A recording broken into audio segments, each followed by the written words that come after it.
Salut à toutes et à tous, c'est Elias. On se retrouve aujourd'hui pour analyser bien le combat très attendu entre Covington et Masvidal. Les deux anciens grands amis devenus ennemis vont enfin régler leur compte. Ça se passera le dimanche 6 mars à Las Vegas en main event de l'UFC 272. Inutile de vous préciser que les tensions sont vraiment énormes et que le combat s'annonce explosif. Pour analyser cette opposition entre Colby et Jorge, j'ai le plaisir d'accueillir aujourd'hui Movsar Ibragimov, qui est un jeune combattant de MMA belge. Cette victoire pour seulement 2 défaites et surtout quart de finaliste du dernier championnat du monde de MMA qui s'est passé à Abu Dhabi. C'est vraiment un grand plaisir de m'entretenir avec Movsar. Movsar, salut, comment tu vas? Salut, c'est super. Le plaisir est pour moi. Tu m'as dit avant de préparer cette interview que au moment où on enregistre cette vidéo, tu combats demain et tu es en cutting. Alors vraiment, un grand merci à toi de m'accorder de ton temps très précieux pour faire cette vidéo. Pas de problème, ça fait plaisir. Je suis habitué. Je vous invite à soutenir vraiment au maximum Movsar Ibragimov. Le lien vers son compte Instagram s'affiche dans la vidéo et je le mettrai également dans la description. Donc n'hésitez pas à le soutenir. C'est un jeune combattant prometteur de chez nous en Belgique. Rentrons dans le vif du sujet si tu le veux bien. On va bien sûr analyser ce Covington Masvidal qui, comme je l'ai dit dans l'introduction, est vraiment très attendu par les fans. Il s'agit en plus d'un main event, d'un UFC numéroté, mais qui ne vaut pas pour le titre. C'est pas un combat pour le titre, ce qui est assez rare pour être souligné. C'est potentiellement aussi un combat, ou plutôt l'une des plus grosses rivalités entre deux anciens coéquipiers de l'histoire de l'UFC. C'est une très grosse rivalité dans l'histoire de l'UFC, mais il y en a eu d'autres. Il y en a d'autres, même actuellement encore. Dans cette catégorie-là, il y a Burns et Ousmane. Mhm. Euh, il y a récemment, il y a eu Gane et Ngannou.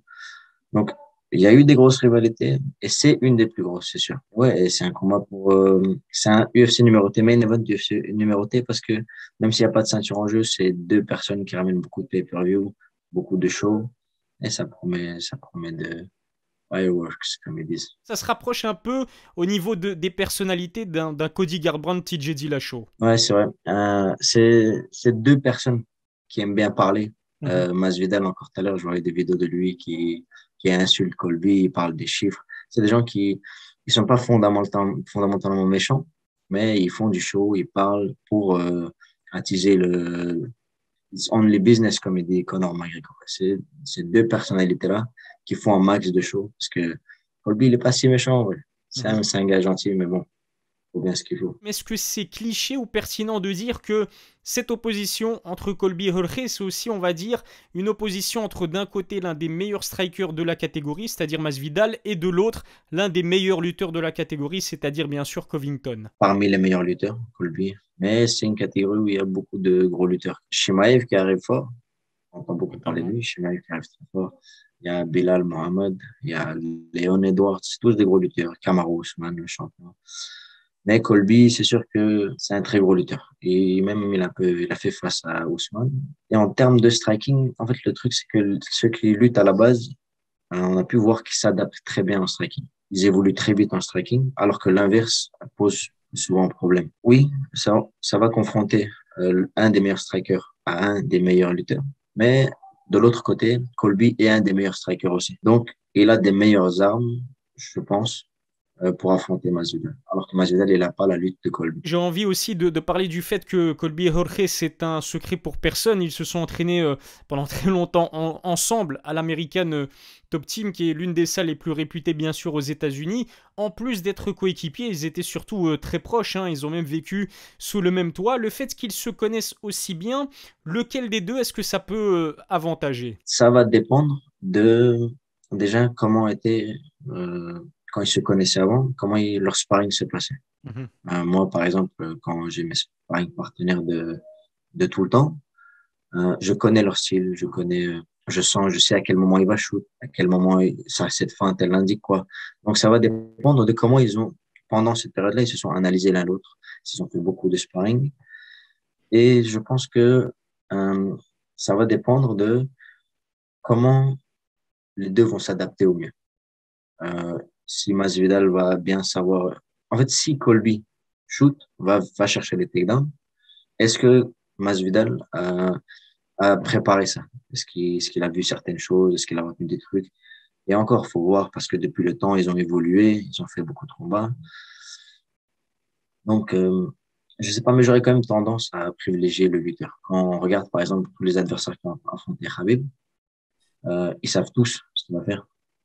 Tout le monde sait ce qu'il va faire, mais il le fait quand même. Parce que c'est plus facile de dire, je vais défendre, Mhm. que de le faire.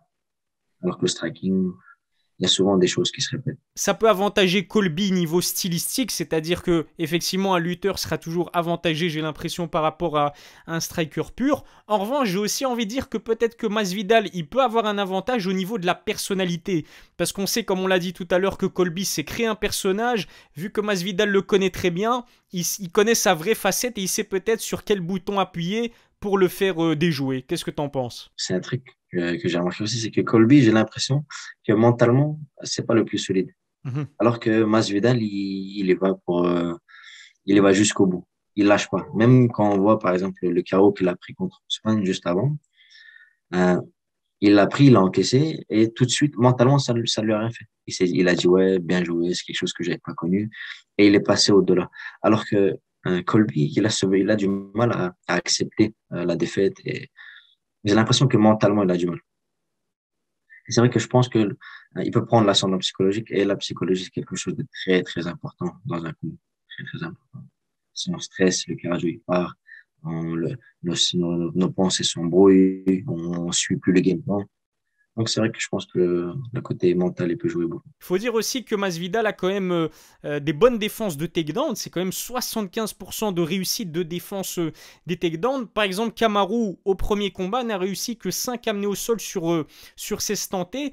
Ça ne sera pas une partie de plaisir pour Colby qui va vraiment devoir travailler pour réussir ses amenés au sol. Comme tu as dit, il a une très, très bonne défense. Déjà, de un contre Ousmane, il a défendu très fort, alors que défendre contre Ousmane, c'est quelque chose. Aussi, il y a ce côté où ils se connaissent. Et quand tu connais quelqu'un, par exemple, encore je reviens à moi, je me suis entraîné avec des pros, tout ça. Au début, par exemple, la pro qui a accès lutte, grappling, tout ça, il m'emmène facilement. Et plus je travaille avec lui, plus j'arrive à prévoir, j'arrive à sentir les moments, tout ça. Donc, il y a ça aussi qui va jouer beaucoup. Et le côté psychologique dont on parlait. Et en plus de ces trois choses-là, il y a toujours le côté, on peut jamais prévoir un combat. Un coup de n'importe qui, ça passe pas. Et je rajouterais même que Colby, peut-être qu'il va même pas chercher le takedown. Peut-être qu'il va striker. Il va striker. Et moi, je pense que, même là maintenant, je pense que si Colby va chercher le sol, va chercher des takedowns, tout ça, ça va seulement être s'il se sent dominé en striking. Et qui sait qu'avant qu'il se sente dominé, il va prendre un mauvais coup, il va tomber. Donc, faut voir. On sait que Jorge, malheureusement, il s'est mangé un gros KO quand même à son dernier combat. C'est face bien sûr au champion incontesté de la catégorie, c'est-à-dire Kamaru Usman en avril 2021. Quasiment déjà un an, ça passe très vite. C'est quand même le premier KO, donc vrai KO, hein, pas de KO technique, mais le premier gros KO de toute sa carrière après 50 combats professionnels. Quel impact ça peut avoir aussi sur sa performance à son prochain combat? Quand il en a parlé après, il était vraiment en état de choc. Quand il le disait, en fait, lui, il croyait que c'était impossible qu'il tombe KO. Genre menton d'acier, il a fait plein de combats dans la rue avant de se lancer dans les mains, tout ça. Et c'est vrai que dans la rue, quand tu prends des coups, les mains nues comme ça passe mieux, il n'y a pas de garde, il n'y a pas de gants pour te protéger. Et lui, il avait ce truc de mentalement, il se disait, ouais, mon menton, incassable. Et peut-être que ça, c'est vrai que ça va jouer sur le fait qu'ils se disent, ouais, je suis pas aussi dur que ça. Mais d'un autre côté, il peut aussi se dire, ouais, j'ai cette faiblesse, et alors, et ça va dépendre encore de comment il va le gérer. Mais s'il le gère mal, c'est vrai que ça peut être un très lourd poids à porter pendant ce combat. L'autre point commun entre ces deux combattants, c'est qu'ils sont bien sûr tous les deux mesurés à Kamaru Usman à deux reprises chacun. On sera tous d'accord pour dire que celui qui lui a donné le plus de fil à retordre, c'est bien sûr Colby Covington.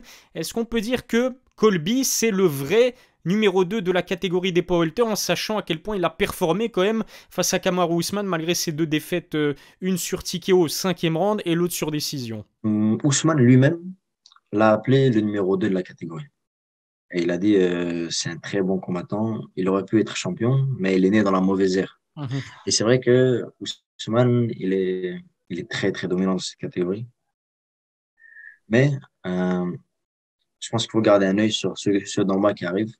Il y a par exemple Leon Edwards qui est resté inactif pendant très longtemps. et qui est arrivé, qui a fait une masterclass contre Nate Diaz, même si à la fin, il a pris quelques coups. Il y a eu 24 minutes de Leon Edwards qui fait des dingueries à Nate Diaz, mais les gens, ils ne parlaient que des 20 secondes où il a C'est fait un peu ça. de, voir un peu ce qu'il va donner lui. Et moi, j'aimerais bien voir ce qu'il va faire. Aussi Gilbert Burns et bien sûr Hamza Chimaev qui arrive. Donc, numéro 2 pour l'instant. C'est aussi un combattant qui est très réputé pour son cardio. Il n'a aucun souci pour combattre sur 5 rounds. Il l'a prouvé à de nombreuses reprises. En revanche, Masvidal, c'est 3 combats sur 5 rounds pour 3 défaites sur décision. Avantage clair à Colby côté endurance. Sur la longueur, il peut tenir et avec un haut rythme. C'est ça la chose la plus importante, c'est qu'il tient un très haut débit. Je pense que ce qui fait la différence entre lui et Masvidal, c'est que Masvidal, il frappe plus lourd. De temps en temps, même plus souvent, il met beaucoup plus de puissance dans ses coups. Et c'est un syndrome un peu comme Conor. C'est des combattants qui sont aguerris, qui ont beaucoup d'expérience. Donc, tenir à 5x5, ils savent le faire. Mais quand on voit beaucoup de patates souvent, tu diminues forcément plus vite, même si tu démarres avec la même dose d'énergie. Faut regarder Max Holloway, par exemple. Il bombarde à 5x5 tout le temps, mais il frappe léger. Du coup, il tient très longtemps et il fait des records de coups à chaque combat. Donc, ça va être une histoire de comment il va gérer, je pense. Je vais te demander maintenant de me donner ton pronostic pour ce main event de l'UFC 272. Dans les 2 premiers rounds, surtout, Masvidal, il va être très dangereux, je pense. Mais même dans la longueur, il reste quelqu'un de dangereux, il reste quelqu'un de très fort. Mais Colby a beaucoup d'expérience et sa lutte est très forte. Donc, je vais quand même pencher pour Colby, même si c'est pas le combat où j'irai mettre pour mon argent. Je donnerais un petit 60-40 pour Colby. De quelle façon? KO, soumission, décision? Non, je pense à la décision. Je pense pas que Colby a la puissance qu'avait Ousmane. Je pense que ça va se finir à la décision unanime pour Colby. Franchement, c'est ça que je dirais. Ou alors, ça va être un KO rapide pour Masvidal. C'est plus sûr de miser sur une victoire sur décision de Colby que toute autre chose. Mais moi, personnellement, je sais pas, je trouve que avec le fait que ce soit deux anciens grands amis, tu vois, il y a les émotions qui s'entremêlent à ça. Peut-être qu'il y aura des moments un petit peu fous dans ce combat. Je sais pas pourquoi, mais je sens que Masvidal peut mettre Colby KO. Donc moi, allez, soyons fous et je vois Masvidal mettre Colby KO au 3e round. Ce serait vraiment fou. Voilà en tout cas pour nos pronostics et pour notre analyse. J'aimerais encore une fois te remercier Movsar d'avoir accordé du temps pour ce combat. Donc le main event de l'UFC 272 qui se passera, je le rappelle, le 6 mars à Las Vegas. Donnez-nous aussi vos propres pronostics dans la barre des commentaires. N'hésitez pas à suivre Movsar sur ses réseaux sociaux. Tous les liens seront dans la description. Movsar, est-ce que tu as peut-être une conclusion, un mot à adresser aux personnes qui vont regarder cette vidéo? Je veux peut-être les remercier. Merci à tous d'avoir suivi jusqu'ici. Et sinon, merci à toi aussi.